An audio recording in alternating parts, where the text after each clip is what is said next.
Please, God. Please.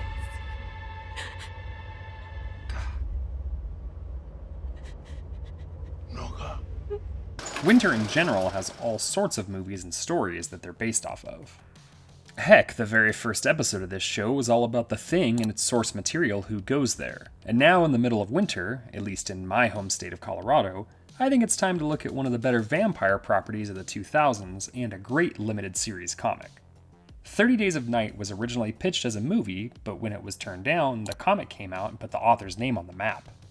As is the nature of Hollywood, it got adapted into a movie anyway, and even received a direct-to-video sequel a little bit after. Both are dark, gritty, original pieces of media, but how close does the movie stick to its pulpy counterpart? Find a place to hold up for 30 Days of Night as we find out what happened to this adaptation. The journey for 30 Days of Night was not an easy one. The original concept from author Steve Niles was pitched as a comic, but there were no takers. After he had to shelve the idea for a time, publisher IDW came around and wanted to publish the idea as a limited miniseries of comic books. Once it was a published property, Niles found it much easier to shop the idea around for a movie. There was a bidding on it, and finally horror royalty Sam Raimi won the rights to make an adaptation of it in 2002. His company, that would later become Ghost House, hired Niles to write the screenplay, which was completed in March of 2004. Director David Slade was attached to the movie in September of 2005, with yet another writer brought in to do yet another script in March of 2006. Josh Hartnett, Melissa George, and Danny Huston were the lead cast members, but it also stars Ben Foster, Mark Boone Jr., and Mark Randall. Rendell made his debut in kids' TV that included a sizable chunk of time on Arthur, and for horror also appeared in the incredible TV adaptation of Hannibal. Mark Boone Jr. has become one of the best that guy character actors we have. Depending on the type of stuff you watch, you could either know him from his best-known property of Sons of Anarchy, or like me, know him from that time he was split down the middle in John Carpenter's Vampires. Ben Foster is a powerhouse of a performer that I feel doesn't get enough credit. He's incredible in 3:10 to Yuma and Hell or High Water, and for horror, he showed up in things like Pandorum and the Dead Zone TV show. Danny Huston is another fantastic actor that I don't think gets discussed enough and is wonderful as the main vampire here. He's also in the number 23 in American Horror Story for us gore fans, and great other movies like Children of Men and The Proposition, to name a couple that I really like. Josh Hartnett has had an interesting career that has come back into focus with his part in Oppenheimer, but started his career in Halloween H2O. Behind the camera, director David Slade was a music video guy first, like a lot of horror directors, but his movie Hard Candy really got him noticed, and 3 years after this movie, he directed an entirely different type of vampire movie with the Twilight Saga Eclipse. The movie opened in October of 2007 and received decent reviews, but more importantly, $75 million on its $30 million budget. 30 Days of Night started out as a 3-issue short series written by Steve Niles and illustrated by Ben Templesmith. IDW is the publisher, and all 3 entities own the rights to the IP split down the middle. Steve Niles hadn't done too much up to the release of 30 Days of Night, but did write a graphic novel adaptation of Richard Matheson's seminal I Am Legend, which became popular again after the release of today's work. He really took off and published 12 titles in 3 years after the release of 30 Days of Night, and worked steadily into 2020. As for Templesmith, he's worked with Niles on a few other projects, but also worked heavily on the 30 Days of Night universe. He is a multi-Eisner Award nominee and has done other things like game books, and what I didn't know at the time but found out after doing the research here is he did one of my favorite Dead Space graphic novels too. The actual 30 Days of Night property has done very well for itself. It had 10 comic collections released between 2002 and 2009, 2 film adaptations, an audio adaptation, a novelization of the movie, and 2 miniseries added after the fact too. The story takes place in the Alaskan town of Barrow, where the residents prepare for the time of the year where darkness rules for nearly 30 days. Sheriff Eben starts finding strange things happening around the town, such as all cell phones being destroyed and the appearance of a vagrant stranger to the town who warns the residents, but also is the one that scouted ahead and led a group of killers into their town.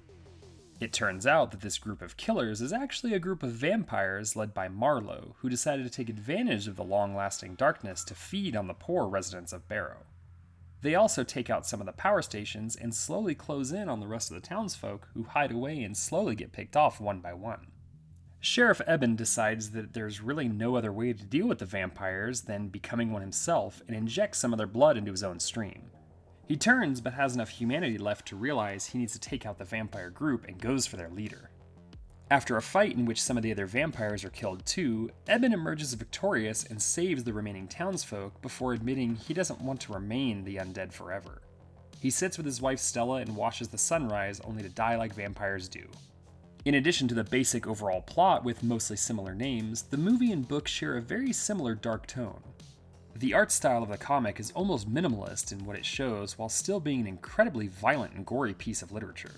The movie matches this tone with the vampires looking lifeless but simultaneously brutal. There's a washed out tone that fits with the forever night feeling. A surprising amount was changed here considering both how short the source material is and the fact that the author had quite a lot to do with the movie.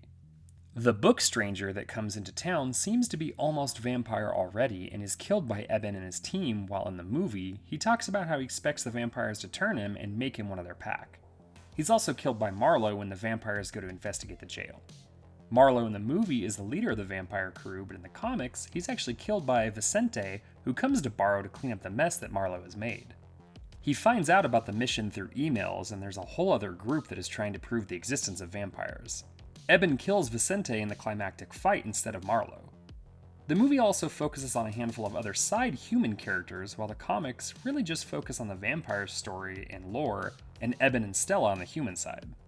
Speaking of Stella and Eben, in the comics they're happily together, but the movie adaptation has them separated and Stella almost getting out of Dodge on the last flight before missing it and coming back to the mess. Eben's family is also a much stronger presence in the movie and ties back to what I said about the other characters getting more screen time and story. This actually gives the movie much higher stakes in my opinion and is almost more tragic as we care about the people of Barrow and the families more on screen. This is a tough one because if we're just talking about legacy in terms of entries, the comic has the movie beat by a mile.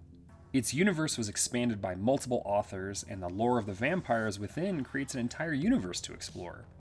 The movie got a direct-to-video sequel that really isn't too bad, and sits in a weird time for vampire movies, with its ultra-violence being juxtaposed with the Twilight movies' romantic teenager nonsense. When I think about which one I prefer, I tend to go with the movie. While the comic is much deeper and a good original story, it's also just a lot to get through and keeps asking new questions with each new entry. The movie is a solid snow/winter tale that I can just throw on without much thought, and it's a fun movie to recommend to people looking for something a little different in the vampire realm. It expands enough on the story in its relatively lengthy runtime of 114 minutes, while delivering on the gore and monster action we crave. The comic is good, original, and extensive, but the movie's just a little more fun to get through.